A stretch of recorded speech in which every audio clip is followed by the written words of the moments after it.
पति के सेवन की चीज़ें ठीक समय पर जब उसे आवश्यकता हो तुरंत दे दे। अपना हर कार्य चतुराई और होशियारी से करे। अपने पति की हर आज्ञा का पालन करना ही पतिव्रता स्त्री का परम धर्म होता है।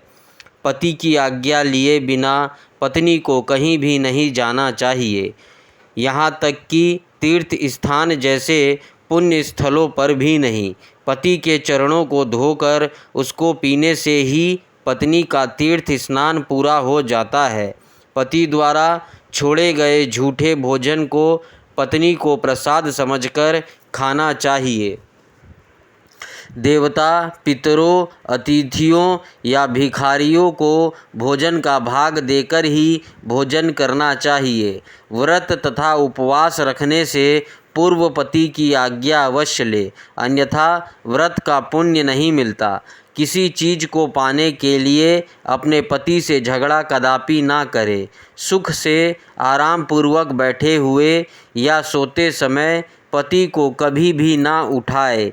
यदि पति किसी बात के कारण दुखी हो, धनहीन हो, बीमार हो या वृद्ध हो गया हो तो भी उसका परित्याग ना करे।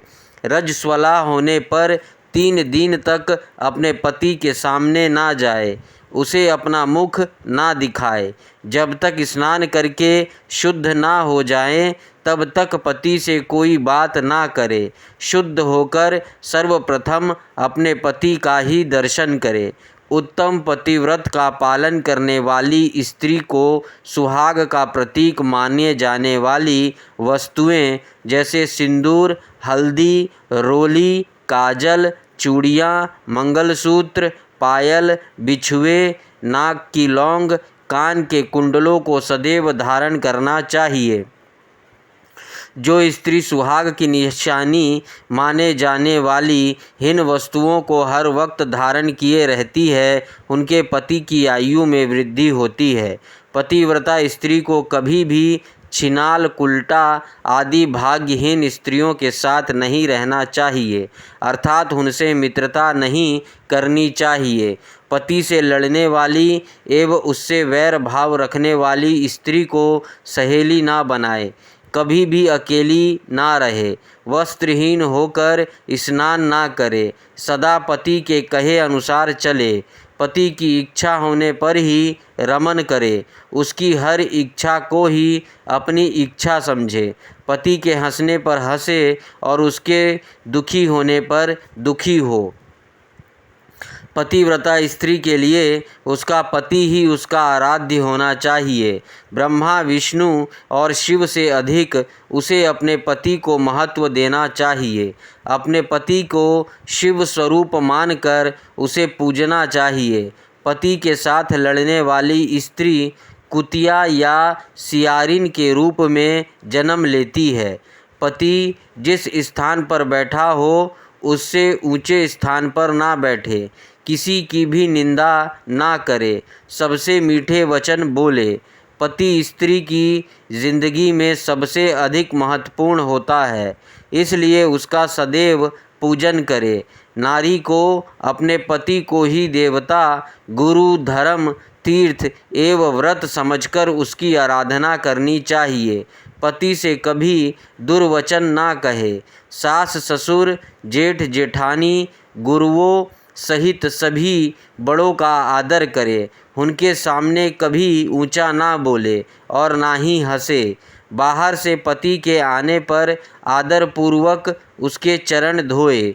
जो मूढ़ बुद्धि नारियां अपने पति को त्याग कर व्यभिचार करती हैं अथवा दुष्ट पुरुषों के सानिध्य में रहती हैं, वे उल्लू का जन्म लेती हैं। पति से हीन नारी सदा के लिए अपवित्र हो जाती हैं। तीर्थ स्नान पर कभी भी वह अपवित्र रहती है। जिस घर में पतिव्रता नारी का वास होता है, उसके पति, पिता और माता तीनों के कुल तर जाते हैं। वे सीधे स्वर्ग लोक की शोभा बढ़ाते हैं। इसके विपरीत जो स्त्रियां पर पुरुष की ओर आकर्षित होकर अपने मार्ग से भटक जाती हैं, वे अपने साथ साथ अपने कुल का भी नाश करती हैं। पतिव्रता नारी के स्पर्श होने मात्र से ही वहाँ की भूमि पावन और पापों का नाश करने वाली हो जाती है। सूर्य, चंद्रमा तथा वायु देव भी पवित्रता हेतु नारी का स्पर्श करते हैं ताकि वे दूसरों को पवित्र कर सके। पतिव्रता पत्नी ही गृहस्थ आश्रम की नींव है, सुखों का भंडार है। वही धर्म को पाने का एकमात्र रास्ता है तथा वही परिवार की वंश बेल को आगे बढ़ाने वाली है। भगवान विश्वनाथ में अटूट भक्ति भाव रखने वाले शिव भक्तों को ही पतिव्रता नारियों की प्राप्ति होती है। पत्नी से ही पति का अस्तित्व होता है। एक दूसरे के बिना दोनों का कोई अस्तित्व नहीं रह जाता। पत्नी के बिना पति देव यज्ञ, पितृयज्ञ और अतिथि यज्ञ आदि कोई भी यज्ञ अकेले संपन्न नहीं कर सकता। पतिव्रता नारियों को पवित्र पावनी गंगा के समान पवित्र माना जाता है। उसके दर्शन से ही सब कुछ पवित्र हो जाता है। पति पत्नी का संबंध अटूट है। पति प्रणव है और पत्नी वेद की ऋचा। एक तप है तो एक क्षमा। पत्नी द्वारा किए अच्छे कर्मों का फल है पति। हे गिरिजानंदिनी, शास्त्रों में पतिव्रता नारियों को 4 प्रकार का बताया गया है: उत्तमा, मध्यमा, निकृष्टा और अति निकृष्टा। ये पतिव्रता स्त्रियों के भेद हैं। जो स्त्रियां स्वप्न में भी अपने पति का ही स्मरण करती हैं, ऐसी स्त्रियां उत्तमा पतिव्रता कहलाती है। जो स्त्रियां प्रत्येक पुरुष को पिता, भाई एवं पुत्र के रूप में देखती है, वह मध्यमा पतिव्रता कहलाती है। जिसके मन में धर्म और लोक लज्जा का भय रहता है और इस कारण वह सदैव धर्म का पालन करती है, वह निकृष्टा पतिव्रता कहलाती है। जो स्त्री अपने पति से डरकर या कुल के बदनाम होने के डर से व्यभिचार से दूर रहती है, वह स्त्री अति निकृष्टा पतिव्रता कहलाती है। ये चारों प्रकार की पतिव्रता स्त्रियां पावन, पवित्र और समस्त पापों का नाश करने वाली कही जाती है। मुनि अत्रि की पत्नी अनसुईया ने अपने पतिव्रत के प्रभाव से त्रिदेव ब्रह्मा, विष्णु और शिव को शिशु बना दिया था। यही नहीं, उन्होंने मरे हुए एक ब्राह्मण को अपने सतीतत्व के बल से जीवित कर दिया था। हे गिरिजानंदिनी, मैंने पतिव्रता स्त्री की सभी विशेषता और गुण तुम्हें बता दिए हैं। अब आप इसी के अनुरूप ही आचरण किया करें। अपने पति की हर आज्ञा को सर्वोपरि मानकर उसका पालन करें। पति को खुश रखने से ही सभी मनोवांछित फलों की प्राप्ति होती है। आप तो जगदम्बा का रूप हैं और आपके पति तो साक्षात भगवान शिव हैं। आपको यह सब बताकर कोई लाभ नहीं, क्योंकि आप तो यह सब जानती ही हैं और इसका उत्तम पालन भी करेंगी। आपके विषय में तो सोचकर ही स्त्रियां पवित्र एवं पतिव्रत धर्म का पालन करने वाली हो जाती हैं। इसलिए मुझे अधिक कुछ कहने की कोई आवश्यकता नहीं है। मुझे विश्वास है कि आप उत्तम पतिव्रत धर्म का पालन करके संसार की अन्य स्त्रियों के समक्ष उदाहरण प्रस्तुत करेंगी। ऐसा कहकर वह ब्राह्मण पत्नी चुप हो गई। उनसे पतिव्रत धर्म का उपदेश सुनकर देवी पार्वती ने बहुत हर्ष का अनुभव किया। उन्होंने दोनों हाथ जोड़कर ब्राह्मण पत्नी को नमस्कार किया तथा उत्तम धर्म के विषय में ज्ञान देने के लिए उनका धन्यवाद दिया। देवी पार्वती ने अपने आचरण से सभी उपस्थित परिजनों को शिक्षा दी कि भले ही कोई कितना भी जानकार क्यों ना हो, उसे अपनी परंपराओं का आदरपूर्वक पालन करना चाहिए। जो अहंकार के कारण लोक धर्म का परित्याग करता है, उसका अपयश होता है तथा वह अपनी संतानों को पथभ्रष्ट करता है। 55वां अध्याय बारात का विदा होना तथा शिव पार्वती का कैलाश पर निवास। ब्रह्मा जी बोले, हे नारद, इस प्रकार ब्राह्मणी ने देवी पार्वती को पतिव्रत धर्म की शिक्षा देने के उपरांत महारानी मैना से कहा कि हे महारानी, आपकी आज्ञा के अनुसार मैंने आपकी पुत्री को पतिव्रत धर्म एवं उसके पालन के विषय में बता दिया है। अब आप इसकी विदा की तैयारी कीजिए। देवी मैना ने पार्वती को अपने हृदय से लगा लिया और जोर जोर से रोने लगी। अपनी माता को इस प्रकार रोते देख पार्वती की आंखों से अश्रुधारा बहने लगी। पार्वती और मैना को रोता देख सभी देवताओं की पत्नियां एवं वहां उपस्थित सभी नारियां भाव विह्वल हो उठी। तभी पर्वतराज हिमालय अपने पुत्र मैनाक मंत्रियों के साथ वहां आए और मोह के कारण अपनी पुत्री पार्वती को गले से लगाकर रोने लगे। गिरिजा की माँ, भाभियाँ तथा वहां उपस्थित सभी स्त्रियां रो रही थीं। तब तत्वज्ञानियों और मुनियों तथा पुरोहितों ने अध्यात्म ज्ञान द्वारा सबको समझाया तथा यह भी बताया कि उपस्थित शुभ मुहूर्त में ही बारात विदा करनी चाहिए। ऋषि मुनियों के समझाने से भावनाओं का सागर थमा। तब पार्वती ने भक्ति भाव से अपने माता पिता, भाई और गुरुजनों के चरण स्पर्श कर उनका आशीर्वाद प्राप्त किया तथा पुनः रोने लगी। तब सबने प्रेम पूर्वक उन्हें चुप कराया। शैलराज हिमालय ने अपनी पुत्री पार्वती के बैठने के लिए एक सुंदर रत्नों से जड़ी हुई पालकी मंगवाई। ब्राह्मण पत्नियां ने उन्हें उस पालकी में बैठाया। सभी ने उन्हें ढेरों आशीष और शुभकामनाएं दी। शैलराज हिमालय और मैना ने उन्हें अनेक दुर्लभ वस्तुएं उपहार स्वरूप भेंट की। देवी पार्वती ने हाथ जोड़कर सबको विनम्रता पूर्वक नमस्कार किया और उनकी पालकी वहां से चल दी। प्रेम के वशीभूत होकर उनके पिता हिमालय और भाई भी उनकी पालकी के साथ साथ चल दिए। कुछ देर बाद वे उस स्थान पर पहुँचे जहाँ शिवजी अन्य बारातियों के साथ उनकी प्रतीक्षा कर रहे थे। हिमालय ने नम्रता पूर्वक वहाँ उपस्थित भगवान शिव, ब्रह्मा, विष्णु सहित सभी श्रेष्ठ जनों को नमस्कार किया और अपनी पुत्री को शिवजी को सौंप दिया। तत्पश्चात हम सबसे विदा लेकर वे हिमालयपुरी लौट गए। जब शैलराज हिमालय अपने नगर को लौट गए तब हम सब भी कैलाश पर्वत की ओर चल दिए। भगवान शिव और पार्वती के विवाह हो जाने पर सभी को प्रसन्नता की कोई सीमा ना रही। सभी उत्साहपूर्वक चलने लगे। महादेव जी के शिवगण नाचते कूदते गाते बजाते अपने स्वामी के परम पावन निवास की ओर बढ़ रहे थे। मैं और श्री हरि विष्णु जी भी शिव जी के विवाह होने से प्रसन्न थे। उधर देवराज इंद्र के हर्ष की कोई सीमा नहीं थी। वह सोच रहे थे कि शिव पार्वती के विवाह से उनके कष्टों और दुखों में अवश्य कमी होगी।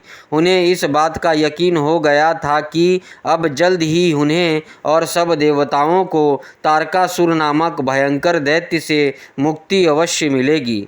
भगवान शिव भी हर्ष का अनुभव कर रहे थे। उन्हें उनके जन्म जन्म की प्रेयसी पार्वती पुनः पत्नी रूप में प्राप्त हो गई थी।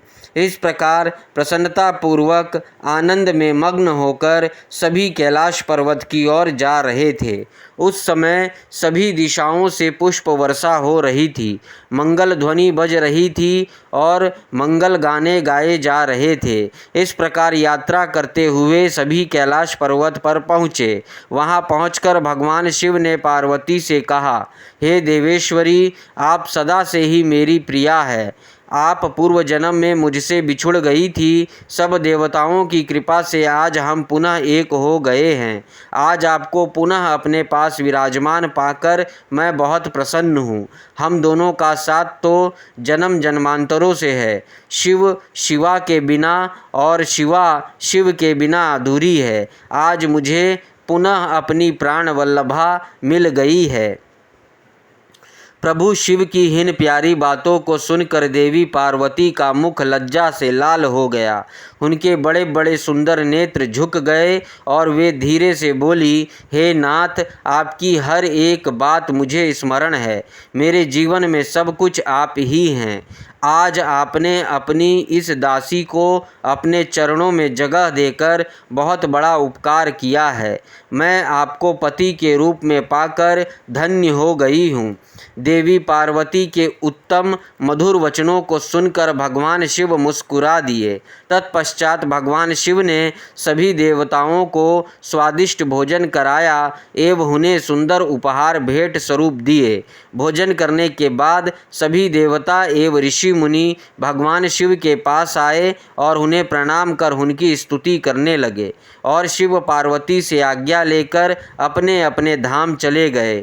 तब मैंने और श्री हरि ने भी चलने के लिए आज्ञा मांगी तो शिव जी ने हमें प्रणाम किया। तब मैंने और विष्णु जी ने हृदय से लगाकर उन्हें आशीर्वाद दिया। फिर हम भी अपने अपने लोकों को चले गए। हम सबके कैलाश पर्वत से चले जाने के बाद भगवान शिव अपनी प्राण वल्लभा पार्वती के साथ आनंद पूर्वक वहाँ निवास करने लगे। भगवान शिव के गण शिव पार्वती की भक्ति पूर्वक आराधना करने लगे। नारद, इस प्रकार मैंने तुम्हें भगवान शिव पार्वती के विवाह का पूर्ण विवरण सुनाया। यह उत्तम कथा शोक का नाश करने वाली, आनंद, धन और आयु की वृद्धि करने वाली है। जो मनुष्य सच्चे मन से प्रतिदिन इस प्रसंग को पढ़ता अथवा सुनता है वह शिवलोक को प्राप्त कर लेता है। इस कथा से समस्त रोगों का नाश होता है और सभी विघ्न बाधाएं दूर हो जाती है। यह कथा यश, पुत्र, पौत्र आदि मनोवांछित वस्तु प्रदान करने वाली तथा मोक्ष प्रदान करने वाली है। सभी शुभ अवसरों और मंगल कार्यों के समय इस कथा का पठन अथवा श्रवण करने से समस्त कार्यों की सिद्धि होती है। इसमें कोई संशय नहीं है। यह सर्वथा सत्य है। श्री रुद्र संहिता पार्वती खंड संपूर्ण। ओम नमः शिवाय। श्री रुद्र संहिता चतुर्थ खंड। पहला अध्याय। शिव पार्वती विहार।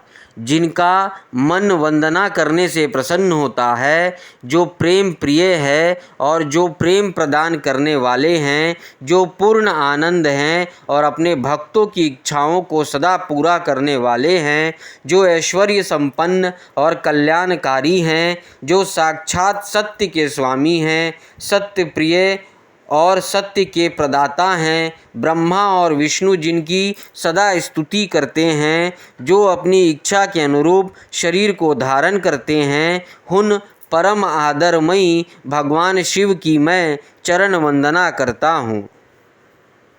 मुनिश्रेष्ठ नारद जी ने ब्रह्मा जी से पूछा, हे ब्राह्मण, आप समस्त देवताओं और प्राणियों का मंगल करने वाले हैं। हे भगवान, आप मुझ पर कृपा करके यह बताइए कि देवादिदेव करुणा निधान भगवान शिव तो अत्यंत शक्तिशाली और समर्थ हैं, फिर भी जिस अभिष्ट फल की सिद्धि के लिए उन्होंने गिरिजा नंदिनी पार्वती से विवाह रचाया था, क्या वह पूर्ण हुआ? उन्हें पुत्र की प्राप्ति कब और कैसे हुई? तारकासुर का वध किस प्रकार हुआ? प्रभु, कृपया कर मेरी इन जिज्ञासाओं की शांति हेतु मुझे इनके बारे में विस्तृत रूप से बताइए। सूत जी कहते हैं कि जब नारद जी ने यह पूछा तब ब्रह्मा जी ने प्रसन्नता पूर्वक भगवान शिव का स्मरण करते हुए कहा, नारद, जब भगवान शिव देवी पार्वती के साथ कैलाश पर्वत पर पधारे तब वहाँ सबने मंगल उत्सव किया। सभी खुशी में मग्न होकर नृत्य कर रहे थे। तब भगवान शिव ने सभी को उत्तम भोजन कराया। तब सब देवताओं और मुनि गणों ने उनसे विदा लेकर अपने अपने धाम की ओर प्रस्थान किया। सब देवताओं के कैलाश पर्वत से चले जाने के पश्चात भगवान शिव अपनी प्रिया पार्वती को साथ लेकर अत्यंत मनोहर, दिव्य और निर्जन स्थान पर चले गए और वहीं सहस्त्रों वर्षों तक पार्वती जी के साथ विहार करते रहे। इस प्रकार भगवान शिव ने इतने अधिक समय को क्षण भर के समान व्यतीत कर दिया। इस प्रकार समय तीव्र गति से व्यतीत होता जा रहा था, परंतु भगवान शिव का पुत्र अब तक उत्पन्न ही नहीं हुआ था। यह जानकर सभी देवताओं को मन ही मन चिंता सताने लगी। तब देवराज इंद्र ने एक सभा करने का विचार किया और उन्होंने सभी देवताओं को सुमेरु पर्वत पर आमंत्रित किया। उस सभा में सब देवता इस बात पर विचार करने लगे कि इतना समय व्यतीत हो जाने पर भी अब तक शिव जी ने पुत्र क्यों नहीं उत्पन्न किया। वे सोचने लगे कि शिव जी अब क्यों विलंब कर रहे हैं। उस समय मुझ ब्रह्मा को लेकर सब देवता भगवान श्री हरि विष्णु के पास गए और कहने लगे कि हे हरे, भगवान शिव हजारों वर्षों से रति क्रीड़ा कर रहे हैं। उनका पार्वती जी के साथ विहार अब भी जारी है, परंतु अब तक किसी शुभ समाचार की प्राप्ति नहीं हुई है। तब भगवान श्रीहरि विष्णु मुस्कुराए और बोले, हे देवताओं, आप इस विषय में इतनी चिंता मत कीजिए। शिव जी स्वयं अपनी इच्छा अनुसार इस स्थिति से विरत हो जाएंगे। वैसे भी हमारे शास्त्रों में इस बात का उल्लेख है कि जो व्यक्ति स्त्री पुरुष का वियोग कराता है उसे हर जन्म में इस वियोग को स्वयं भी भोगना पड़ता है। अतः अभी कुछ भी नहीं करना चाहिए, कुछ समय और व्यतीत हो जाने दो। अभी हमें सिर्फ प्रतीक्षा करनी होगी। कुछ देर सोचने के पश्चात श्री हरि ने पुनः कहा, 1000 वर्ष बीत जाने पर आप सब लोग शिव जी के पास जाना तथा कोई युक्ति लगाकर ऐसा उपाय करना कि उनका शक्तिपात किसी भी प्रकार से हो जाए। उसी शक्ति से हमें उनके पुत्र की प्राप्ति हो सकती है। परंतु इस समय आप सब देवता अपने अपने धाम को चले जाएं। भगवान शिव को अपनी पत्नी पार्वती के साथ आनंद पूर्वक विहार करने दें। सब देवताओं को समझाकर श्रीहरि बैकुंठ धाम को चले गए। श्रीहरि के चले जाने के उपरांत सब देवताओं ने अपनी चिंता त्याग दी और प्रसन्नतापूर्वक अपने अपने धाम चले गए।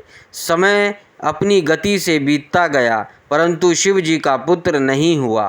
तारकासुर का भय और आतंक का साया दिन पर दिन और बढ़ने लगा। देवताओं सहित ऋषि मुनियों और साधारण मनुष्यों का जीवन उसने दुर्भर कर दिया था। तारकासुर के डर से पृथ्वी कांप उठी। तब श्री विष्णु जी ने सब देवताओं को बुलाया और भगवान शिव के पास चलने के लिए कहा। तब सब देवताओं को साथ लेकर भगवान श्रीहरि और मैं भगवान शिव से भेंट करने के लिए कैलाश पर्वत पर पहुँचे, परंतु भगवान शिव कैलाश पर्वत पर नहीं थे। उनके गणों से जब हमने महादेव जी के विषय में पूछा तो उन्होंने बताया कि भगवान शिव माता पार्वती के पास उनके मंदिर में गए हैं। तब श्रीहरि ने शिवगणों से उनका पता पूछा। तत्पश्चात हम सब उस स्थान पर पहुँचे जहाँ त्रिलोकीनाथ भगवान शिव अपनी प्रिया के साथ निवास कर रहे थे। तब वहाँ उनके निवास के द्वार पर पहुंचकर सब देवताओं ने भगवान शिव का स्मरण कर उन्हें मन में प्रणाम कर उनकी स्तुति आरंभ कर दी। दूसरा अध्याय, स्वामी कार्तिकेय का जन्म। ब्रह्मा जी बोले, हे नारद, भगवान शिव तो सर्वेश्वर हैं, हर विषय के ज्ञाता हैं, भला उनसे कोई बात किस प्रकार छुप सकती है। भगवान शिव तो महान योगी हैं और सब कुछ जानने वाले हैं। इसलिए उन्होंने अपने योग बल से यह जान लिया कि मैं विष्णु जी सभी देवताओं को साथ लेकर उनके द्वार पर आए हैं। तब वे बड़े हर्षित हुए और हम सबसे मिलने के लिए द्वार पर पधारे और हमारी स्तुति को स्वीकारते हुए बोले, आप सब एक साथ यहाँ क्यों पधारे हैं? तब हमने अपने आने का प्रयोजन बताते हुए कहा कि हे देवादिदेव, करुणा निधान भगवान, तारकासुर के अत्याचार दिन प्रतिदिन बढ़ते जा रहे हैं। प्रभु, अब तो उपाय कीजिए कि हमें उसके आतंक से मुक्ति मिल जाए। देवताओं के हीन वचनों को सुनकर भगवान शिव दुखी हो गए और कुछ देर तक चुपचाप कुछ सोचने के बाद बोले, हे देवताओं, आपके दुख को मैं समझ रहा हूँ, परंतु मेरे लिए एक कठिन समस्या है कि मेरे द्वारा किए गए शक्तिपात को कौन धारण कर सकता है। ऐसा कहकर उन्होंने अपने शक्तिपात धरती पर गिरा दिया। तब सब देवताओं ने अग्निदेव से प्रार्थना की कि वे भगवान शिव की उस शक्ति को कपोत बनाकर धारण कर ले। सब देवताओं का आग्रह स्वीकार करके अग्निदेव ने कपोत रूप धारण कर उस शक्ति को अपने अंदर समाहित कर लिया।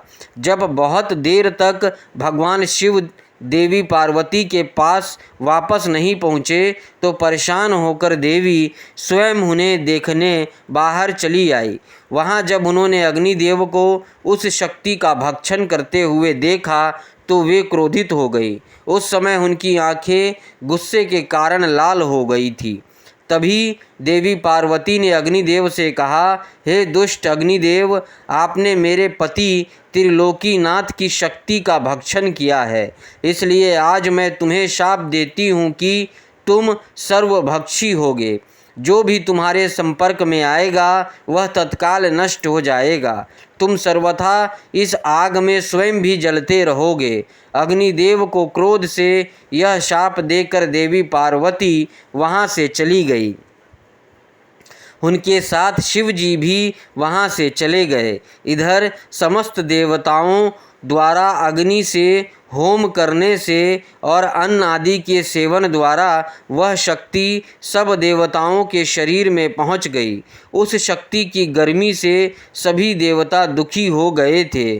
तब सब पुनः भगवान शिव के शरण में पहुँचे और उनसे हाथ जोड़कर प्रार्थना करने लगे कि भगवान, हमें इस जलन से मुक्ति दिलाइए। हम सबकी पीड़ा अनुभव कर उन्होंने हमसे कहा कि इस शक्ति के ताप और जलन को बंद करने के लिए उसे हमें अपने शरीर से वमन के द्वारा बाहर निकालना होगा।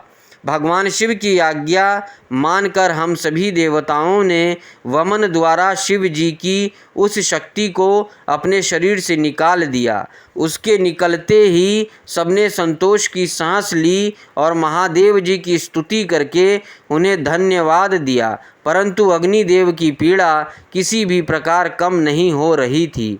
उसका हृदय जल रहा था। तब मैंने अग्निदेव को भगवान शिव के शरण में जाने की सलाह दी।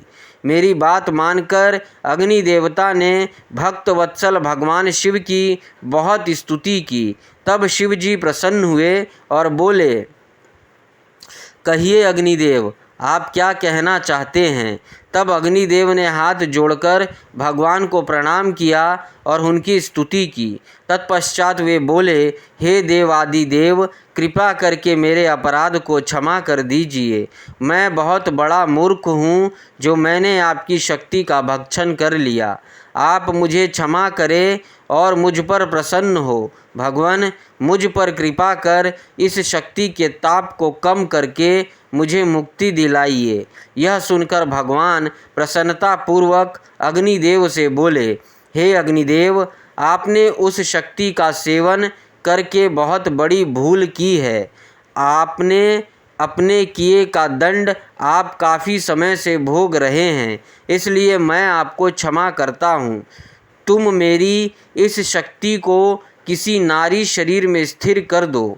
ऐसा करने से तुम्हारे सभी कष्ट दूर हो जाएंगे। यह सुनकर अग्नि ने दोबारा प्रश्न किया कि भगवान, आपका तेज धारण करने की क्षमता तो किसी में भी नहीं है। तभी नारद, तुम भी वहाँ आ गए और अग्निदेव से बोले कि जैसा भगवान शिव की आज्ञा है वैसा ही करो। ऐसा करने से तुम्हारे कष्ट दूर हो जाएंगे। तब तुमने अग्निदेव से कहा कि माघ महीने में जो भी स्त्री सबसे पहले प्रयाग में स्नान करे, उसके शरीर में आप इस शक्ति को स्थित कर देना। माघ का महीना आने पर सुबह ब्रह्म मुहूर्त में सर्वप्रथम सप्त ऋषियों की पत्नियां प्रयाग में स्नान करने पहुंची। स्नान करने के उपरांत जब उन्होंने अत्यधिक ठंड का अनुभव किया तो उनमें से 6 स्त्रियां अग्नि के पास जाकर आग तापने लगी। उसी समय उनके रोमों के द्वारा शिव जी की शक्ति के कण अग्नि से निकलकर उनके शरीर में पहुंच गए। तब अग्निदेव को जलन की पीड़ा से मुक्ति मिल गई। समय अनुसार वे 6 ऋषि पत्नियां गर्भवती हो गई। उनके पतियों ने उन्हें व्यभिचारी समझकर उनका त्याग कर दिया। तब वे सब हिमालय पर्वत पर जाकर तपस्या करने लगी। वहीं उस पर्वत पर उन्होंने कई भागों में मानव अंगों को जन्म दिया, परंतु वह पर्वत उनके भार को सहन नहीं कर सका और उसने उन्हें गंगा जी में गिरा दिया। गंगा जी ने उन्हें जोड़ दिया, पर वे उस बालक के तेज को सहन नहीं कर सकी और उसे अपनी तरंगों से बहाकर सरकंडे के वन के निकट छोड़ दिया। वह तेजस्वी बालक मार्गशीर्ष में शुक्ल षष्ठी के दिन पृथ्वी पर उत्पन्न हुआ। उसके पृथ्वी पर आते ही सभी को आनंद की अनुभूति हुई। आकाश में दुदुम्बियाँ बजने लगी और फूलों की वर्षा होने लगी। तीसरा अध्याय स्वामी कार्तिकेय और विश्वामित्र। नारद जी बोले, हे ब्रह्मा जी, जब यह बालक पृथ्वी पर अवतरित हो गया तब वहाँ क्या और कैसे हुआ? तब नारद जी का प्रश्न सुनकर ब्रह्मा जी बोले, हे नारद, जब गंगा जी द्वारा उस तेजस्वी बालक को लहरों द्वारा बहाकर सरकंडे के वन के पास छोड़ दिया गया, तभी वहाँ मुनि विश्वामित्र पधारे। उस बालक को दे दीप्यमान मुख देखकर विश्वामित्र दंग रह गए।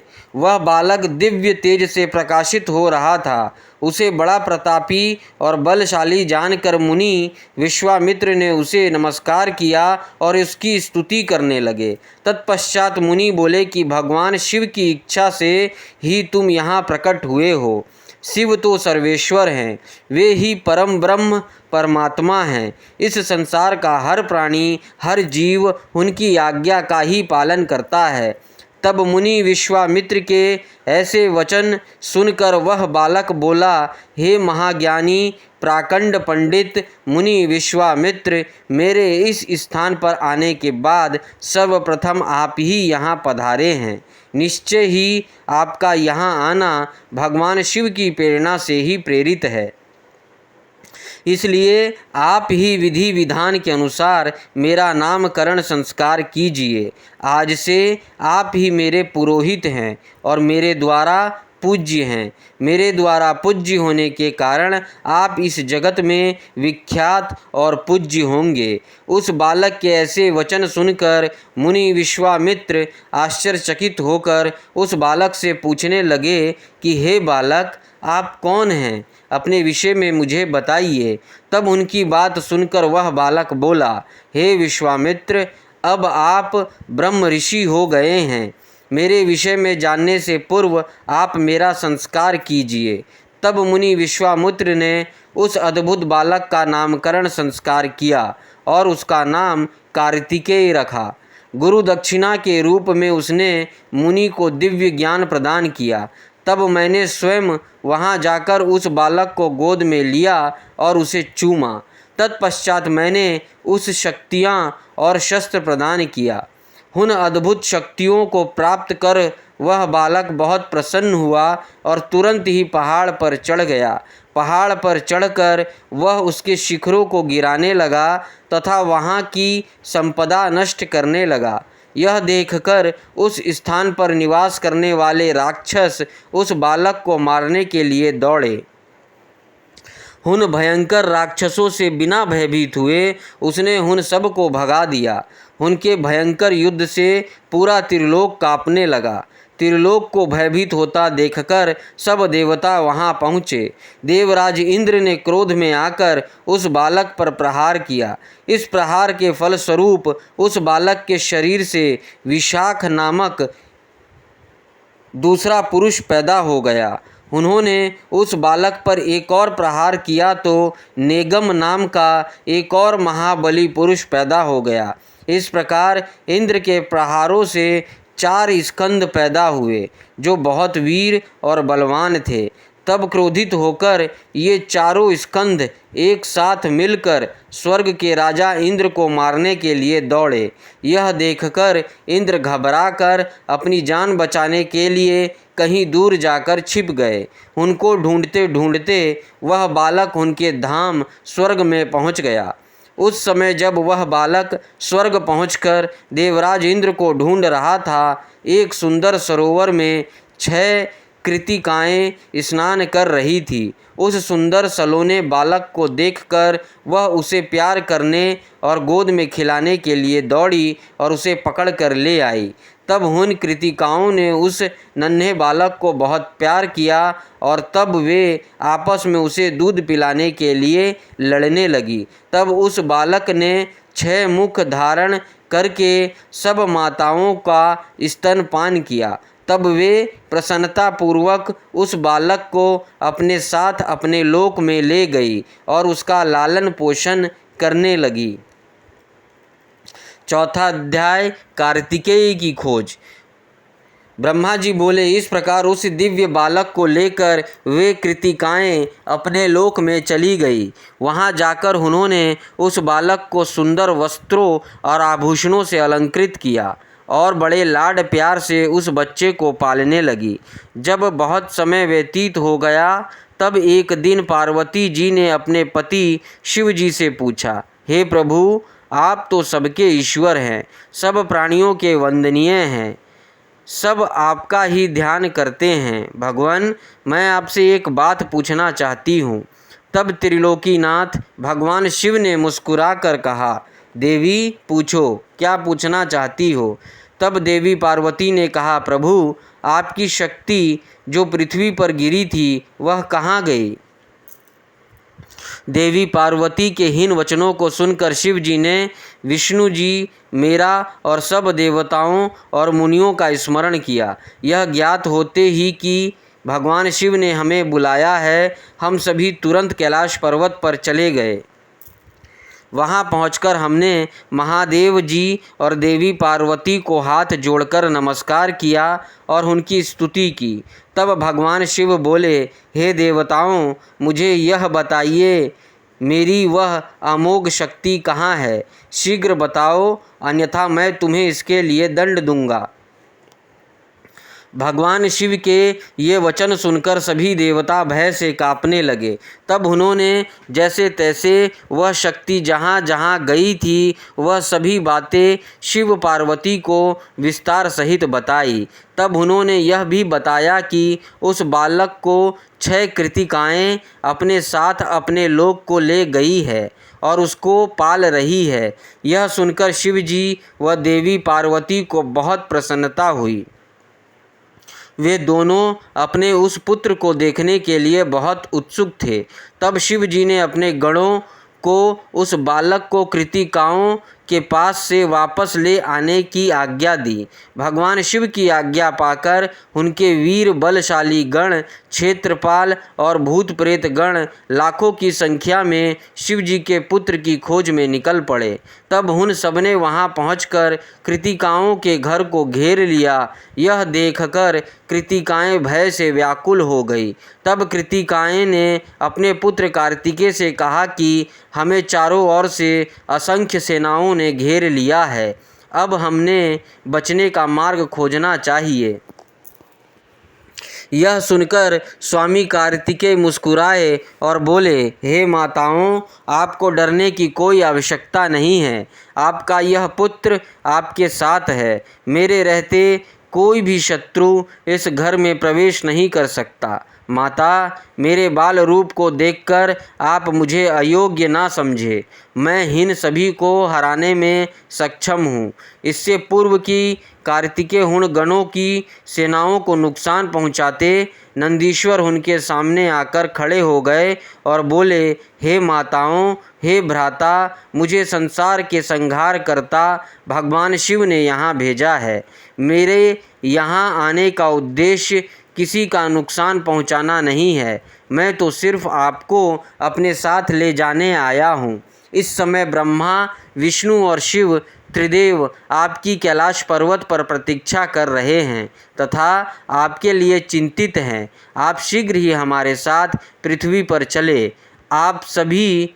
आप अभी तक अपने जन्म के उद्देश्य से सर्वथा अनजान हैं। आपका जन्म दैत्यराज तारकासुर का वध करने के लिए ही हुआ है। अतः आप हमारे साथ चले। वहाँ पृथ्वी लोक पर सब देवताओं सहित स्वयं भगवान शिव आपका अभिषेक करेंगे तथा सब देवता अपनी अपनी दिव्य शक्तियाँ और अस्त्र शस्त्र आपको प्रदान करेंगे।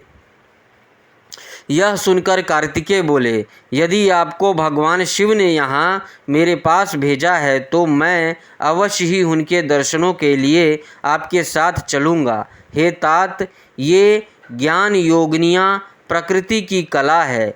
इन्हें कृतिका नाम से जाना जाता है। इन्होंने ही अब तक मेरा पालन पोषण किया है, इसलिए ये मेरी माताएं हैं और मैं इनका पौष्य पुत्र हूँ। तब स्वामी कार्तिकेय ने हाथ जोड़कर कृतिकाओं से नंदीश्वर के साथ जाने की आज्ञा मांगी। माताओं ने अपना आशीर्वाद देकर उन्हें वहां से जाने की आज्ञा प्रदान कर दी। 5वां अध्याय, कुमार का अभिषेक। ब्रह्मा जी बोले, जब कार्तिकेय अपनी माताओं कृतिकाओं से आज्ञा लेकर भगवान शिव के पास जाने के लिए वहां से निकले तो द्वार पर देवताओं के शिल्पी विश्वकर्मा द्वारा बनाया गया सुंदर रथ उनकी प्रतीक्षा कर रहा था। वह रथ दिव्य था और द्रुत गति से चलने वाला था। उस रथ को उनकी माता पार्वती ने उनके लिए भेजा था। उनके पार्षद उस रथ के पास खड़े हुए थे। कार्तिकेय दुखी मन से उस रथ पर चढ़ने लगे। तभी उनकी माताएं दौड़कर रोते हुए उनसे लिपट गई और कहने लगी कि पुत्र, हम तुम्हारे बिना क्या करें। पुत्र, हम तुमसे बहुत प्यार करती हैं। तुम्हारे बिना यहाँ रहना हमारे लिए संभव नहीं है। तुम शीघ्र ही वापस लौट आना। यह कहकर उन्होंने कार्तिकेय को हृदय से लगा लिया और भारी मन से कार्तिकेय को रोते रोते जाने की आज्ञा दी। तब कार्तिकेय ने कृतिकाओं को अध्यात्म ज्ञान प्रदान किया। तत्पश्चात कार्तिकेय उस दिव्य मनोहर रथ पर बैठ गए और वह उन्हें ले उड़ा। आकाशीय मार्ग से तीव्र गति से चलता हुआ वह रथ कैलाश पर्वत पर आकर रुका। तब शिव गणों ने भगवान शिव और माता पार्वती के पास जाकर कार्तिकेय के आगमन की शुभ सूचना उन्हें दी। उनके आगमन के बारे में सुनकर भगवान शिव और देवी पार्वती बहुत प्रसन्न हुए।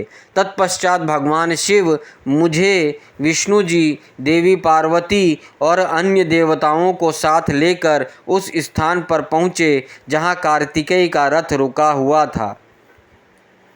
सबके मन में गंगा जी से उत्पन्न उस बालक को देखने की बड़ी इच्छा थी। जब सब देवता कार्तिकेय से मिलने के लिए आ रहे थे, उस समय चारों दिशाओं में शंख और भेरी बजने लगे। सभी शिवगण नाचते गाते और उनकी जय जयकार करते हुए अपने आराध्य देव भगवान शिव के पुत्र को देखने के लिए चल दिए। वहां पहुंचकर सब बहुत प्रसन्न हुए। भगवान शिव ने प्रेम पूर्वक उस बालक को गोद में बैठा लिया। तब देवी पार्वती ने भी उस बालक को बहुत प्यार किया। भगवान शिव ने उस बालक के लिए एक सुंदर रत्नों से जड़ा हुआ सिंहासन मंगाया और उस सिंहासन पर बालक को बैठाया। तत्पश्चात भगवान शिव ने सब तीर्थ स्थानों से मंगाए गए जल को वेद मंत्रों से पवित्र करके उससे बालक को स्नान कराया। 6 कृतिकाओं द्वारा पोषित होने के कारण उस दिव्य बालक को कार्तिकेय के नाम से जाना गया। तीर्थों के पवित्र जल से स्नान कराने के उपरांत सभी देवताओं ने कार्तिकेय को तरह तरह की अमूल्य वस्तुएं, विद्याएं और अद्भुत शक्तियां प्रदान की।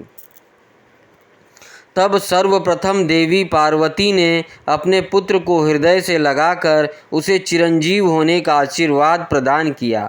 माता लक्ष्मी ने दिव्य मनोहर हार उस बालक को पहनाया तो देवी सावित्री ने सारी सिद्धि विद्याएं उन्हें प्रदान की। फिर श्री विष्णु जी ने रत्नों से निर्मित किरीट, मुकुट, बाजूबंद, वैजयंती माला और अपना सुदर्शन चक्र उन्हें प्रदान किया। भगवान शिव ने प्रसन्नतापूर्वक अपने पुत्र कार्तिकेय को शूल, पिनाक, फरसा, शक्ति, पाशुपास्त्र, बाण, संहारास्त्र आदि परम दिव्य वस्तुएं प्रदान की। फिर मुझ ब्रह्मा ने यज्ञोपवीत, वेद माता गायत्री ने कमंडल, ब्रह्मास्त्र तथा शत्रुओं को नाश करने वाली विद्या प्रदान की। देवराज इंद्र ने अपने वाहन ऐरावत हाथी और वज्र प्रदान किया। वायुदेव वरुण ने श्वेत छत्र और रत्नों की मालाएं प्रदान की। सूर्यदेव ने मन की तरह तीव्र गति से चलने वाले द्रुतगामी रथ और शरीर की रक्षा करने वाला कवच भी प्रदान किया। यमराज द्वारा दंड और समुद्र देव द्वारा उन्हें अमृत भेंट किया गया। धन के अकूत भंडार के स्वामी कुबेर ने गदा दी। इस प्रकार सब देवताओं ने भगवान शिव के पुत्र कार्तिकेय को अनेक प्रकार के अस्त्र शस्त्र और उपहार प्रदान किए। सभी देवताओं और शिवगणों ने उनका अभिवादन किया। इस समय वहाँ पर बहुत बड़ा उत्सव होने लगा। चारों ओर हर्ष की लहर दौड़ रही थी। 6वां अध्याय, कार्तिकेय का अद्भुत चरित्र। ब्रह्मा जी बोले, नारद, इस प्रकार सभी अभिष्ट देवताओं से आशीर्वाद प्राप्त करके कुमार कार्तिकेय बहुत प्रसन्न हुए। उन्होंने सभी देवताओं का धन्यवाद व्यक्त किया। तत्पश्चात वे अपने सिंहासन पर जा बैठे। तभी वहाँ एक ब्राह्मण दौड़ता हुआ आया। उस ब्राह्मण ने आकर कार्तिकेय को प्रणाम किया और उनके चरण पकड़ लिए और बोला, हे स्वामी, मैं आपकी शरण में आया हूँ। मुझ पर कृपा करके मेरे कष्ट को दूर करे। तब कार्तिकेय ने उस ब्राह्मण को उठाया और आदर पूर्वक अपने पास बैठाकर उसके दुखी होने का कारण पूछा। तब वह ब्राह्मण बोला, हे भगवान, मैं अश्वमेघ यज्ञ कर रहा हूँ, परंतु आज मेरा घोड़ा अपने बंधनों को तोड़कर कहीं चला गया है। हे प्रभु, मुझ पर कृपा करे और मेरे घोड़े को यथाशीघ्र ढूंढ दे, अन्यथा मेरा यज्ञ भंग हो जाएगा। यह कहकर वह ब्राह्मण पुनः कार्तिकेय के चरणों को पकड़कर रोने गिड़गिड़ाने लगा। वह रोते रोते बोला, आप पूरे ब्रह्मांड के स्वामी हैं। आप सबकी सेवा करने को सदा तत्पर रहते हैं। आप सब देवताओं के स्वामी हैं और त्रिलोकीनाथ भगवान शिव के पुत्र हैं। इस प्रकार उस ब्राह्मण द्वारा की गई स्तुति को सुनकर कुमार कार्तिकेय बहुत प्रसन्न हुए। तब उन्होंने अपने वीर बलशाली प्रमुख गण वीरबाहु को बुलाकर उस घोड़े को जल्दी से जल्दी ढूंढ लाने की आज्ञा प्रदान की तथा यज्ञ को विधि विधान के अनुसार पूर्ण कराने के लिए कहा। तब वीरबाहु ने कार्तिकेय को प्रणाम किया और ब्राह्मण के घोड़े को ढूंढने के लिए निकल पड़ा। उसने पृथ्वी लोक पर हर जगह उस घोड़े को ढूंढा। जिस व्यक्ति ने जो भी जानकारी दी उसके अनुसार वीरबाहु ने हर जगह उसकी तलाश की, परंतु वह असफल रहा। तब वह उस घोड़े की तलाश करने के लिए भगवान श्री हरि विष्णु के लोक बैकुंठ धाम गया।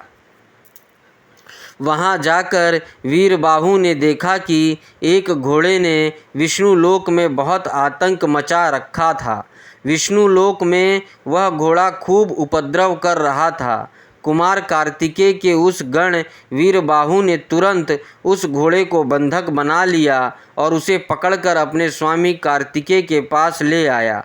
तब स्वामी कार्तिकेय पूरे संसार का भार लेकर उस घोड़े पर चढ़कर बैठ गए और उस घोड़े को पूरे त्रिलोक की परिक्रमा करने का आदेश प्रदान किया। वह अद्भुत घोड़ा एक ही पल में तीनों लोकों की परिक्रमा करके लौट आया। तब कुमार कार्तिकेय उस घोड़े से उतरकर पुनः अपने आसन पर बैठ गए। तब वह ब्राह्मण हाथ जोड़कर कार्तिकेय को धन्यवाद करने लगा और उनसे बोला कि प्रभु, आप यह घोड़ा मुझे सौंप दीजिए ताकि मैं अपना यज्ञ पूर्ण कर सकूं। तब कार्तिकेय मुस्कुराए और बोले, हे ब्राह्मण, यह घोड़ा उत्तम है और यह वध के योग्य नहीं है, इसलिए आप इसे अपने साथ ले जाने के लिए ना कहे। मैं आपके यज्ञ को पूर्ण होने का वरदान देता हूँ। मेरे आशीर्वाद से आपका यज्ञ अवश्य सफल होगा। 7वां अध्याय भगवान शिव द्वारा कार्तिकेय को सौंपना। ब्रह्मा जी बोले, हे नारद, अपने पुत्र कार्तिकेय का अद्भुत पराक्रम देखकर भगवान शिव और देवी पार्वती बहुत प्रसन्न हुए। तब सब देवताओं सहित श्रीहरि विष्णु और देवराज इंद्र और मैं भी बहुत हर्षित हुए और भगवान शिव से बोले, हे देवादिदेव भगवान, आप तो सर्वेश्वर हैं, सर्वज्ञाता हैं। संसार की सब घटनाएं आपकी इच्छा से ही घटती है। आप तो जानते ही हैं कि ब्रह्मा जी द्वारा असुर राज तारक को दिए गए वर के अनुसार शिवपुत्र ही उसका वध करने में सक्षम होगा। इसलिए ही कुमार कार्तिकेय का जन्म हुआ है। प्रभु, हम लोगों के कष्टों को दूर करके हमारे जीवन को सुखी करने के लिए आप अपने पुत्र कार्तिकेय को आज्ञा दीजिए कि वह तारकासुर का वध करे। यह कहकर सब देवता भगवान शिव की स्तुति करने लगे। तब भगवान शिव का हृदय हम सब की प्रार्थना से द्रवित हो उठा। उन्होंने हमारी प्रार्थना को स्वीकार कर लिया और अपने पुत्र कुमार कार्तिकेय को देवताओं को सौंप दिया। तब भगवान शिव ने अपने पुत्र कार्तिकेय को यह आज्ञा दी कि देवताओं की विशाल सेना का नेतृत्व करो और देवताओं के दुखों और संकटों को दूर करने के लिए तारकासुर का वध करे। अपने पिता भगवान शिव की यह आज्ञा पाकर स्वामी कार्तिकेय बहुत प्रसन्न हुए। तब उन्होंने हाथ जोड़कर अपनी माता पार्वती और पिता महादेव जी को प्रणाम किया और कहा, हे माता, हे पिता, आप मुझे विजयी होने का आशीर्वाद प्रदान करें। यह सुनकर भगवान शिव मुस्कुराए और बोले, कुमार, निश्चय ही तुम अपने इस प्रथम युद्ध में अपने घोर शत्रु तारकासुर का वध करके विजयी होगे। हमारा आशीर्वाद सदैव तुम्हारे साथ है। इधर देवी पार्वती के हृदय में अपने प्रिय पुत्र के युद्ध में जाने की बात सुनकर ही पीड़ा होने लगी। वात्सल्य के कारण उनकी आंखों में आंसू आ गए थे। वे बहुत दुखी हुई और कहने लगी, हे नाथ, हे देवादिदेव, मेरा पुत्र कार्तिकेय अभी बहुत छोटा है और वह तारकासुर महाबलशाली और शक्तिशाली है। उस दुष्ट ने अपनी दुष्टता से सभी देवताओं को भी परास्त कर दिया है। जब इतनी शक्तियों के स्वामी देवता उसका कुछ नहीं बिगाड़ सके तो मेरा यह नन्हा सा पुत्र भला कैसे उसको हरा सकता है। मेरा दिल मुझे कार्तिकेय को युद्ध में भेजने की आज्ञा नहीं देता है। मैं अपने पुत्र को अपने साथ रखना चाहती हूँ। यह वचन सुनकर सभी देवताओं सहित भगवान शिव भी चिंतित हो गए। तब महादेव जी देवी पार्वती को समझाते हुए बोले, हे देवी, हे शिवा, आप समान स्त्रियों की तरह क्यों व्यवहार कर रही हैं। यह मेरा और आपका पुत्र होने के कारण महाशक्तिशाली और वीर योद्धा है। देवताओं ने इसे अपनी अभीष्ट शक्तियाँ प्रदान की है। कार्तिकेय की जीत निश्चित है। कार्तिकेय का उत्पन्न होना तारकासुर के वध का प्रतीक है।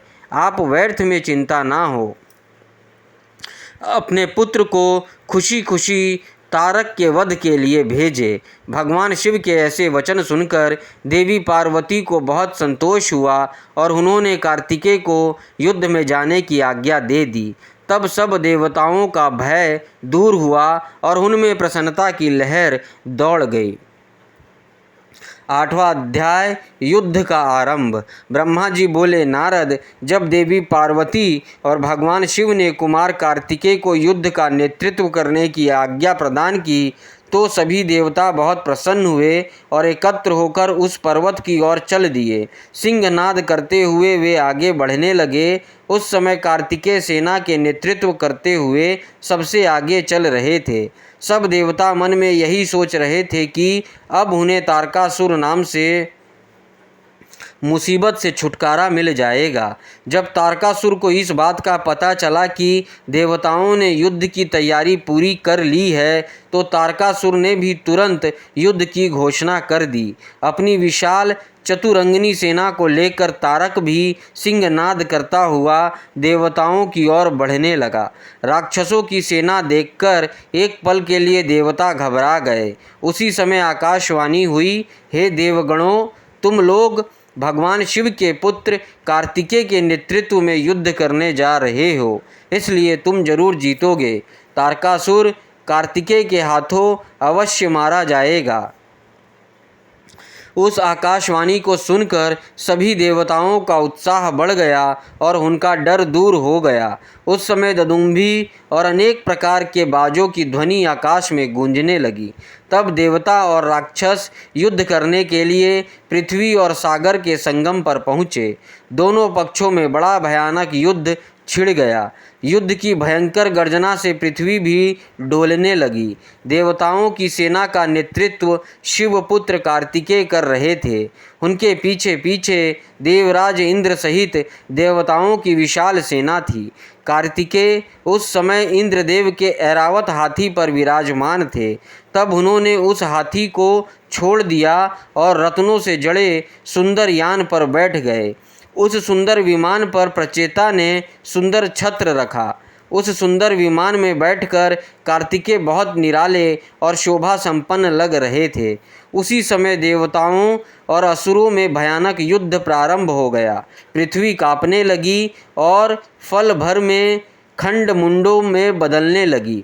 हजारों सैनिक जो पराक्रम से लड़ रहे थे कट कट कर और घायल होकर धरती पर गिरने लगे। चारों तरफ खून की नदियां बहने लगी थी। ऐसे भयानक दृश्य देखकर बहुत से भूत प्रेत और गीदड़ गीदड़ी उस मांस को खाने और खून पीने के लिए वहां आ गए। तभी महाबली तारकासुर ने विशाल सेना सहित देवताओं पर आक्रमण किया। देवराज इंद्र सहित अनेक देवताओं ने उसे रोकने का बहुत प्रयत्न किया परंतु असफल रहे और तारकासुर भयानक गर्जना करता हुआ आगे बढ़ता गया। चारों ओर भयानक शोर मचा हुआ था। आक्रमण करते समय सैनिक बड़े जोर जोर से अपने मुंह से आवाज़ निकालते हुए आगे बढ़ रहे थे। देवताओं और राक्षसों का युद्ध बड़ा विभत्स रूप ले चुका था। वहाँ भारी कोलाहल मचा हुआ था। तत्पश्चात देवताओं और असुर राज तारक के राक्षसगण आपस में द्वंद्व युद्ध करने लगे थे। एक दूसरे को मारकर वे अपने को बहुत बलशाली समझ रहे थे। वे पूरे बल के साथ एक दूसरे पर प्रहार करते। कोई किसी के हाथ तोड़ देता तो कोई पैर। दोनों सेनाएं अपने को पराक्रमी समझ रही थी। 9वां अध्याय तारकासुर की वीरता। ब्रह्मा जी बोले, नारद, इस प्रकार देवताओं और दानवों में बड़ा विनाशकारी युद्ध होने लगा। तारकासुर ने अपने विशेष शक्ति चलाकर इंद्रदेव को घायल कर दिया। इस प्रकार दानवों ने सेना के वीर और बलवान राक्षसों ने देवताओं की सेना को बहुत नुकसान पहुंचाया। उन्होंने कई लोकपालों को युद्ध में हरा दिया और देवगणों को मार मार कर भगाने लगे। असुर सैनिकों को देवताओं पर हावी होते देखकर असुर खुशी से झूम उठे और भयंकर गर्जना करने लगे।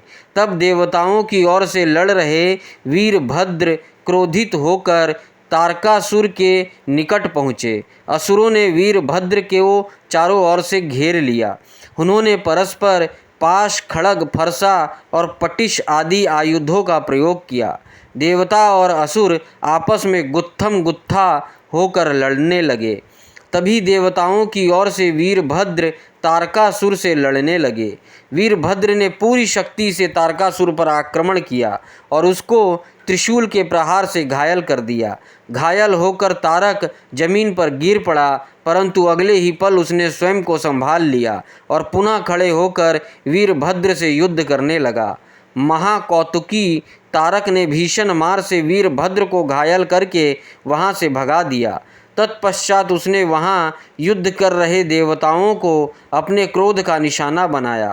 तारक देवताओं पर अपने बाणों की बरसात करने लगा। तारकासुर के इस अनायास बाणों की वर्षा से देवता भयभीत हो गए। तब स्वयं श्री हरि विष्णु तारकासुर से लड़ने के लिए आगे आए। श्री हरि ने गदा से तारकासुर पर ज्यों ही प्रहार किया, उसने विषित्व बाण मारकर उसके 2 टुकड़े कर दिए। तब क्रोधित होकर विष्णु जी ने शारंग धनुष उठाया और तारक को मारने के लिए बढ़े। तभी तारक ने प्रहार करके उन्हें गिरा दिया तो श्री विष्णु ने गुस्से से सुदर्शन चक्र चला दिया। नारद, तब मैंने कुमार कार्तिकेय के पास जाकर उनसे कहा कि मेरे दिए हुए वरदान के अनुसार तारकासुर का वध आपके श्री हाथों से ही होगा, इसलिए कोई भी देवता तारक को कुछ भी नहीं बिगाड़ सकता है। यही सुनकर कार्तिकेय रथ से नीचे उतर गए और पैदल ही तारक को मारने के लिए दौड़े।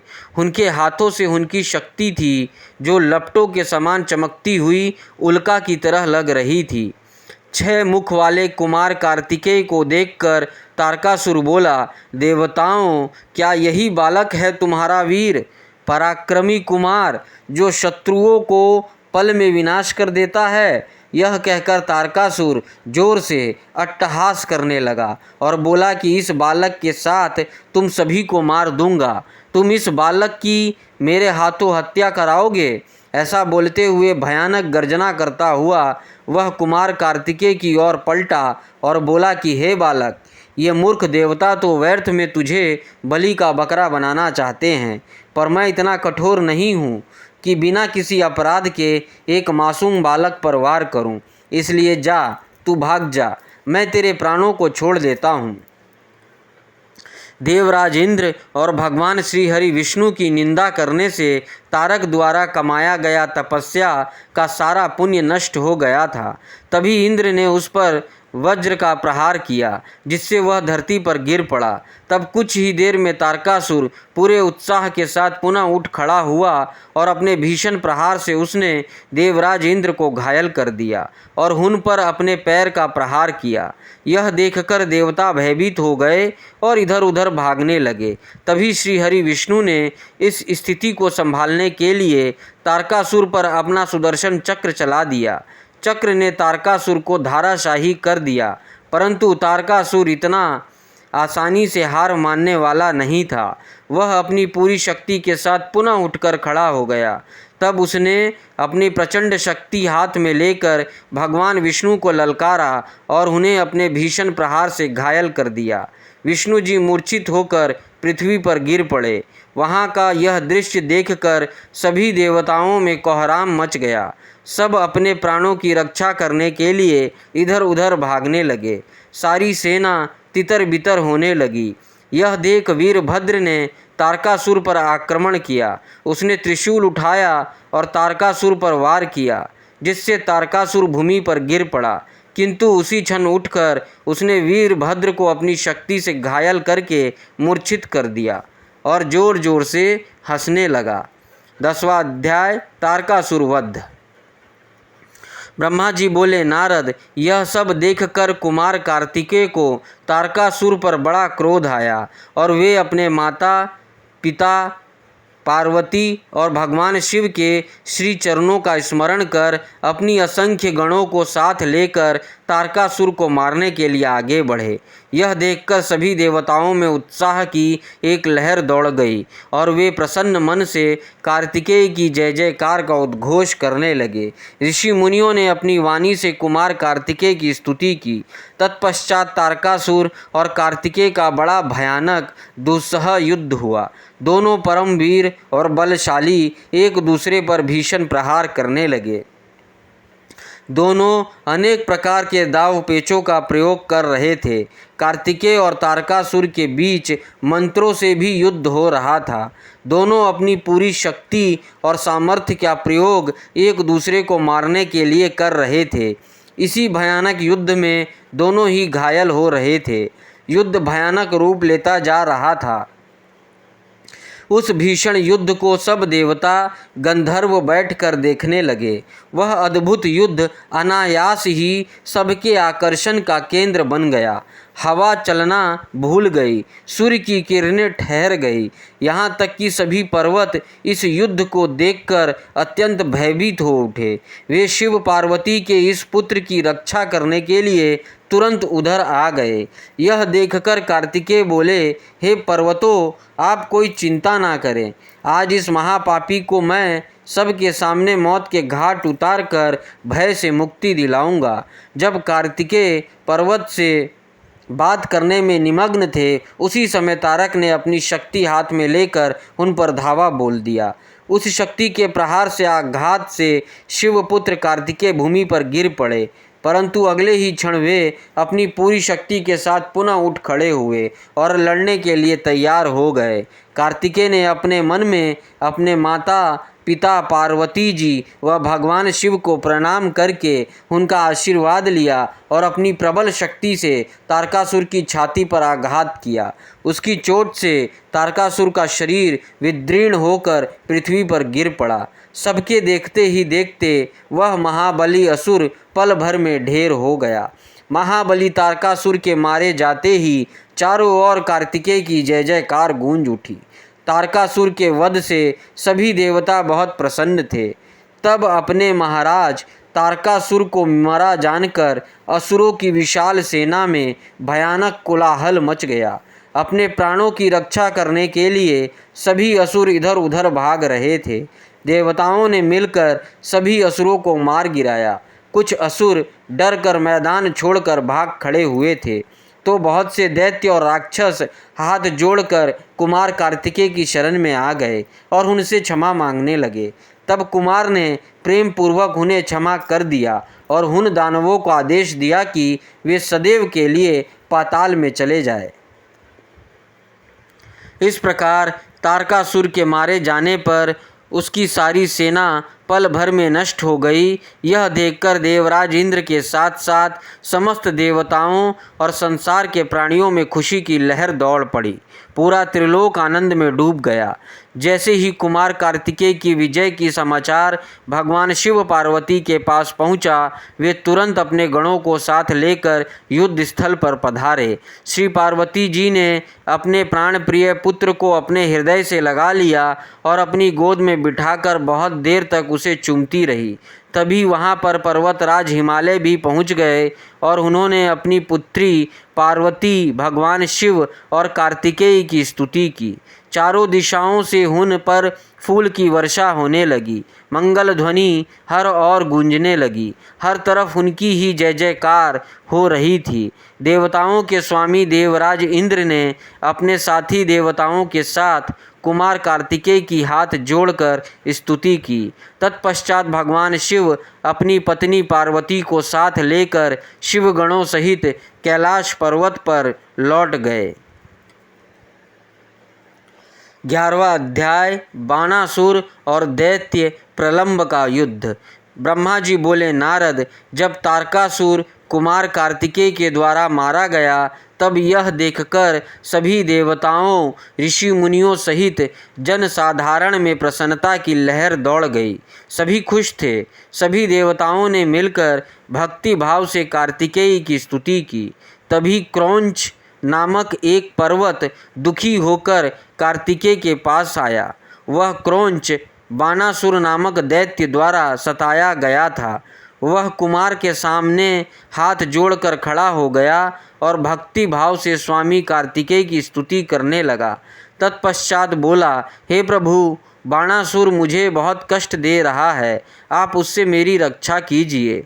तब कार्तिकेय ने पर्वतराज क्रौंच की स्तुति से प्रसन्न होकर क्रौंच को सांत्वना दी। जब पर्वतराज क्रौंच शांत हो गए तब कुमार कार्तिकेय ने उन्हें उनके दुखों और कष्टों से छुटकारा दिलाने हेतु भगवान शिव का स्मरण करके वहीं से अपनी अद्भुत शक्ति का परिचय देते हुए एक अनोखी शक्ति छोड़ी। इस शक्ति का प्रयोग कुमार कार्तिकेय ने उस दुष्ट राक्षस बाणासुर पर किया था। तब वह शक्ति दैत्यराज बाणासुर को भस्म करके शीघ्र ही कार्तिकेय के पास वापस लौट आई। यह शक्ति जब उनके पास वापस पहुंच गई तब वे क्रौंच से बोले, हे पर्वतराज क्रौंच, अब आपको बाणासुर नामक दैत्य से डरने की कोई आवश्यकता नहीं है। मैंने बाणासुर को मारकर तुम्हारी इस परेशानी को सदा सदा के लिए हल कर दिया है। अतः अब तुम अपने भय को छोड़कर हमेशा के लिए निर्भय हो जाओ। अब तुम प्रसन्नतापूर्वक अपने घर की ओर प्रस्थान करो। बाणासुर के भय से मुक्ति का समाचार पाकर पर्वतराज क्रौंच बहुत प्रसन्न हुआ और उसने भक्ति भाव से कार्तिकेय की स्तुति की। तत्पश्चात वह उनसे विदा लेकर अपने गृह स्थान की ओर चल दिया। वहां पहुंचकर क्रौंच ने अपने स्वामी कार्तिकेय की प्रसन्नता के लिए भगवान शिव के 3 शिवलिंगों की स्थापना की। प्रतिगेश्वर, कपालेश्वर और कुमारेश्वर नामक ये 3 शिवलिंग विश्वविख्यात हैं और लोगों की आस्था और भक्ति का जीता जागता उदाहरण हैं। ये शिवलिंग सिद्धिदायक हैं और 16 महान ज्योतिर्लिंगों में सम्मिलित हैं। पर्वतराज क्रौंच के अपने स्थान पर वापस लौट जाने के उपरांत देवताओं के गुरु बृहस्पति ने कुमार कार्तिकेय से कहा कि कुमार, देवताओं द्वारा आपको शिव पार्वती की आज्ञा से यहाँ महाबली तारकासुर का वध करने के लिए लाया गया था। इस अभिष्ट कार्य की पूर्ति हो चुकी है, अतः अब आपको कैलाश पर्वत पर लौट जाना चाहिए। गुरु बृहस्पति की बात अभी पूरी भी नहीं हुई थी कि तभी प्रलंबासुर नामक दैत्य ने बहुत उपद्रव मचाना शुरू कर दिया और लोगों को कष्ट देना आरंभ कर दिया। तब शेष जी के पुत्र कुमुद दुखी अवस्था में कुमार कार्तिकेय के पास आए। वहां आकर कुमुद ने कार्तिकेय की स्तुति की और कहा कि हे प्रभु, मैं आपकी शरण में आया हूँ। हे गिरजा पुत्र, मुझे प्रलंबासुर की प्रताड़ना से मुक्ति दिलाइए। तब कुमार कार्तिकेय ने प्रसन्नता पूर्वक कुमुद को प्रलंबासुर द्वारा दिए गए कष्टों से मुक्ति दिलाने हेतु अपनी शक्ति द्वारा उसका भी संहार कर दिया। उस प्रलंबासुर को उसके साथियों सहित मरा जानकर उसके शेष पुत्र कुमुद ने कार्तिकेय की बहुत स्तुति की और अपने निवास स्थान पाताल को चला गया। 12वां अध्याय कार्तिकेय का कैलाश गमन। ब्रह्मा जी बोले, हे नारद, इस प्रकार जब कार्तिकेय द्वारा दैत्यराज बाणासुर और प्रलंबासुर को भस्म कर दिया गया तब सभी देवताओं ने सहर्ष कुमार कार्तिकेय का स्तवन किया। देवता बोले, हे देव, हम राक्षस राज तारक का वध करने वाले आपको नमस्कार करते हैं। हे शंकर नंदन, हे गिरिजा पुत्र, आपने बाणासुर और प्रलंबासुर नामक राक्षसों को मारकर इस त्रिलोक के संकट को दूर किया है। आपकी भक्ति पवित्र है तथा आपका स्वरूप विघ्नों को नाश कर अभय प्रदान करने वाला है। हम सब स्वच्छ मन से आपकी स्तुति करते हैं। आप हमारी इस स्तुति को स्वीकार करें। कुमार, हम आशा करते हैं कि आप इसी प्रकार सदैव हमारे कष्टों और संकटों को दूर करने में हमारी सहायता करेंगे। देवताओं द्वारा की गई इस अनन्य स्तुति को सुनकर कुमार कार्तिकेय का हृदय प्रसन्नता से खिल उठा। उन्होंने सभी देवताओं को सहर्ष उत्तम वरदान प्रदान किया तथा भविष्य में सदैव सहायता करने का वचन दिया। पर्वतों द्वारा की गई स्तुति से प्रसन्न होकर कार्तिकेय बोले, हे भूधरो, आप सदा से उत्तम और श्रेष्ठ हैं। आज से आप सभी साधु संतों और तपस्या में लीन रहने वाले साधकों द्वारा पूजनीय होंगे। पर्वतों में श्रेष्ठ मेरे नाना हिमालय हिन ज्ञानियों और तपस्वियों के लिए फलदाता सिद्ध होंगे। श्री हरि विष्णु बोले, हे कुमार, महाबली तारक का वध करके आपने इस चराचर जगत को सुखी कर दिया है। अब आप अपना पुत्र होने का कर्तव्य भी निभाएं। अब आपको अपने माता पिता भगवान शिव और पार्वती की प्रसन्नता के लिए उनके पास कैलाश पर्वत पर जाना चाहिए। तत्पश्चात कुमार सभी देवताओं के साथ दिव्य विमान में बैठकर अपने माता पिता के पास कैलाश पर्वत की ओर चल दिए। वे सब आनंद ध्वनि करते हुए भगवान शिव के पास पहुँचे। विष्णु जी सहित सभी देवताओं ने त्रिलोकीनाथ भगवान शिव को प्रणाम करके उनकी स्तुति की। कुमार कार्तिकेय ने भी अपने माता पिता को सेवा भाव से प्रणाम किया। भगवान शिव ने प्रसन्नता से अपने पुत्र का मुंह चूम लिया और बहुत स्नेह किया। देवी पार्वती ने कुमार को अपनी गोद में बैठाकर खूब चूमा। यह देखकर सभी देवता आनंद में मग्न होकर शिव कार्तिकेय की जय जयकार करने लगे। तत्पश्चात सभी देवता सहित श्री हरि विष्णु और मैंने देवादिदेव शिव जी से जाने की आज्ञा मांगी और अपने अपने लोक को चले गए।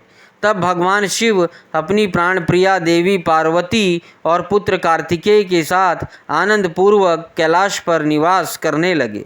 13वां अध्याय पार्वती द्वारा गणेश की उत्पत्ति। सूत जी कहते हैं, कुमार कार्तिकेय के उत्तम चरित्र को सुनकर नारद जी बहुत प्रसन्न हुए और प्रसन्नता पूर्वक ब्रह्मा जी से बोले, हे विधाता, आप ज्ञान के अथाह सागर हैं तथा करुणा निधान भगवान शिव के विषय में सब कुछ जानते हैं। आपने शिवपुत्र स्वामी कार्तिकेय के अमृतमय चरित्र को सुनाकर मुझ पर बड़ी कृपा की है। भगवान, अब मैं विघ्न विनाशक श्री गणेश के विषय में जानना चाहता हूँ। उनके दिव्य चरित्र, उनकी उत्पत्ति के विषय में सब कुछ सविस्तार बताकर मुझे कृतार्थ कीजिए। मुनिश्रेष्ठ, नारद के ये उत्तम वचन सुनकर ब्रह्मा जी हर्षपूर्वक बोले, नारद, तुम गणेश उत्पत्ति की कथा सुनना चाहते हो, अतएव तुम्हारी प्रसन्नता के लिए मैं तुम्हें उनके जन्म के विषय में बताता हूँ। एक बार की बात है, देवी पार्वती की 2 सखियाँ जया और विजया, जो सदा से ही उनके पास रहती थी, उनके पास आई और बोली, हे सखी, यहाँ कैलाश पर्वत पर भगवान शिव के असंख्य गण हैं। वे सदा भगवान शिव की आज्ञा का प्रसन्नता से पालन करते हैं। वे सदा भगवान शिव की आज्ञा को ही सर्वोपरि मानते हैं। इसलिए आपको भी अपने लिए किसी एक विशेष ऐसे गण की रचना करनी चाहिए जिसके लिए आपकी ही आज्ञा सर्वोच्च हो और वह किसी अन्य के सामने ना झुके। अपनी सखियों की बात यद्यपि पार्वती को एक बार को अच्छी लगी, परंतु अगले ही पल वे बोली कि भला मुझ में और मेरे पति में क्या भेद है। हम दोनों एक ही हैं और सभी शिवगण मुझ में और सदा शिव में कोई अंतर नहीं समझते। वे हम दोनों की ही आज्ञा का सदा पालन करते हैं। पार्वती जी के ये वचन सुनकर उनकी सखियाँ आगे कुछ नहीं बोली और वहाँ से चली गई। एक दिन की बात है, देवी पार्वती अपने कक्ष में स्नान कर रही थी। वे नंदी को द्वारपाल बनाकर द्वार पर बैठा कर गई थी। तभी कक्ष में भगवान शिव का प्रवेश हो गया, क्योंकि नंदी अपने आराध्य शिव को अंदर आने से रोक ना पाए। देवी पार्वती को उस समय बड़ी लज्जा महसूस हुई।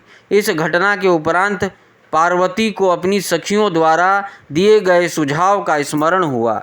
तब उन्होंने सोचा कि मेरा भी कोई ऐसा सेवक होना चाहिए जो कार्य कुशल हो।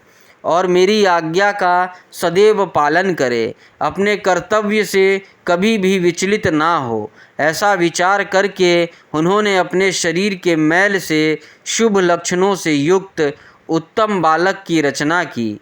वह बालक शोभा संपन्न, महाबली, पराक्रमी और सुंदर था। पार्वती जी ने उसे सुंदर वस्त्र और आभूषण से विभूषित करके उसे अनेक आशीर्वाद दिए। पार्वती ने कहा कि तुम मेरे पुत्र हो, तुम्हारा नाम गणेश है। पार्वती जी के ये वचन सुनकर वह तेजस्वी बालक गणेश बोला, हे माता, हे जननी, आज आपने मुझे इस जगत में उत्पन्न किया है। आज से मैं आपका पुत्र हूँ। मैं आपको बारंबार नमस्कार करता हूँ। मेरे लिए अब क्या कार्य है बताइए, मैं उसे अवश्य पूरा करूँगा। तब देवी पार्वती बोली, हे पुत्र गणेश, आज से तुम मेरे द्वारपाल बन जाओ। मेरी यह आज्ञा है कि मेरे महल में कोई मेरी अनुमति के बिना प्रविष्ट ना हो। कोई कितना भी हठ क्यों ना करे, तुम उसे अंदर नहीं आने देना। यह कहकर पार्वती ने एक छड़ी गणेश को हाथ में पकड़ा दी और प्रेम पूर्वक उनका मुख चूमकर अंदर स्नान करने के लिए चली गई। गणेश सजगता से हाथ में छड़ी लेकर महल के द्वार पर पहरा देने लगे। उसी समय भगवान शिव देवी पार्वती से मिलने की इच्छा लेकर महल में आ गए। जब वे द्वार पर पहुँचे तो गणेश ने उनसे कहा, हे देव, इस समय मेरी माता अंदर स्नान कर रही है, अतः आप यहाँ से चले जाए तथा बाद में आए। यह कहकर उन्होंने भगवान शिव के सामने छड़ी अड़ा दी। चूँकि गणेश जी ने भगवान शिव को पहले कभी नहीं देखा था, इसलिए उन्हें वे नहीं पहचान सके। यह देखकर भगवान शिव को क्रोध आ गया और वे बोले, ओ मूर्ख, तू मुझको अंदर जाने से रोक रहा है। तू नहीं जानता कि मैं कौन हूँ। मैं शिव हूँ। मैं ही पार्वती का पति हूँ और अपने ही घर में जा रहा हूँ। यह कहकर जैसे ही भगवान शिव आगे बढ़े, गणेश जी ने उन पर छड़ी से प्रहार कर दिया। यह देखकर भगवान शिव का क्रोध आ गया। उन्होंने अपने गणों को गणेश को वहाँ से हटाने की आज्ञा दी और स्वयं बाहर खड़े हो गए। 14वां अध्याय, शिव गणों का गणेश से विवाद। ब्रह्मा जी बोले, नारद, शिवगण अपने प्रभु भगवान शिव की आज्ञा पाकर द्वार पर पहुँचे और द्वारपाल बने श्री गणेश को वहाँ से हट जाने के लिए कहा। परंतु जब गणेश ने हटने से साफ इनकार कर दिया और शिवगणों को डांटा फटकारा, तो वे भी गणेश से लड़ने लगे और बोले, ओ मूर्ख बालक, अगर तू अपने प्राणों की रक्षा करना चाहता है तो अभी और इसी वक्त महल के द्वार को छोड़कर यहाँ से चला जा और अन्यथा दंड पाने के लिए तैयार हो जा। यह देखकर गणेश को क्रोध आ गया और वे कठोरता पूर्वक शिवगणों से बोले कि तुम इसी समय यहाँ से दूर चले जाओ, वरना मेरे क्रोध को भुगतने के लिए तैयार हो जाओ। गणेश की बातें सुनकर शिवगण हंसने लगे। फिर द्वारपाल श्री गणेश को डांटते हुए बोले, मूर्ख, हम भगवान शिव के गण हैं और उनकी आज्ञा से तुम्हें यहाँ से हटने के लिए कह रहे हैं। अब तक तुम्हें बालक समझकर हम छोड़ रहे थे, परंतु तुम तो बहुत ही हठी बालक हो, जो मानने को बिल्कुल भी तैयार नहीं हो। अभी भी कहता हूँ कि शीघ्र ही यहाँ से हट जाओ, अन्यथा मार दिए जाओगे। शिवगणों के हीन वाक्य को सुनकर गणेश जी अत्यंत क्रोधित हो गए। उन्होंने शिवगणों को डांटा और धमकाकर वहाँ से भगा दिया। उनके इस प्रकार डांटने से शिवगण भयभीत होकर वहाँ से भागकर भगवान शिव के पास वापस आ गए। वहाँ जाकर उन शिवगण ने अपने स्वामी भगवान शिव को जाकर सारी बातें बता दी। यह सुनकर भगवान शिव ने क्रोधित होकर श्री गणेश को द्वार से हटाने का आदेश अपने गणों को दिया। शिवगण पुनः द्वार पर पहुँचे और गणेश को हटने के लिए कहने लगे, परंतु गणेश ने वहाँ से हटने से साफ इनकार कर दिया। गणेश निर्भय होकर उन गणों से बोले कि मैं पार्वती का पुत्र हूँ और तुम भगवान शिव के गण हो। हम दोनों ही अपनी अपनी जगह अपने अपने कर्तव्य का पालन कर रहे हैं। तुम शिव जी की आज्ञा मानकर मुझसे द्वार से हटाना चाहते हो, परंतु मैं अपनी माता की आज्ञा मानते हुए उनकी बिना आज्ञा प्राप्त